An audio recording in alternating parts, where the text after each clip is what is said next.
Hello అండి. నమస్తే. ఇది మా ఇంట్లో జామ చెట్టు. యాంపిల్ ఆఫ్ ఫ్రూట్స్ చూసి చెట్టనాలా?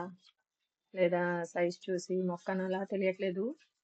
ఇది చెట్టుకి చిన్నదిగా, మొక్కకి పెద్దదిగా మీడియం సైజ్‌లో ఉన్న చెట్టిది. బట్ ఫ్రూట్స్ చూడండి, ప్లాంట్ మొత్తం ఉన్నాయి. చూస్తున్నారు గదా! సో, నాకు తెలిసి మొక్క వేసి ఒక 3-4 ఇయర్స్ అవుతుందేమో అంతే.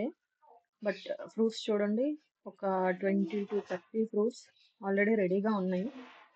చిన్న ప్లాంట్‌కి ఇన్ని ఫ్రూట్స్ ఉండడం నాకు కొంచెం హ్యాపీగా అనిపించి మీతో షేర్ చేసుకోవాలనిపించింది. అందుకనే ఈ వీడియో తీశాను. యాక్చువల్‌గా ఇది ఏ వెరైటీ గువానో తెలీదు. అంటే మన అలహాబాద్ సఫేదా లాగా వైట్‌గా కొన్నున్నాయి. అలానే పపాయ లాగా ఇప్పుడు చూడండి చూస్తున్న ఫ్రూట్ అయితే సేమ్ పపాయ గువా వెరైటీ లాగా ఉంది. అక్కడక్కడ కొన్ని అలా కనిపిస్తున్నాయి. సో, ఏ వెరైటీ అనేది మనకి సరిగ్గా తెలియదు. మేబీ ఏదో మీడియం వెరైటీ అనుకుంటా.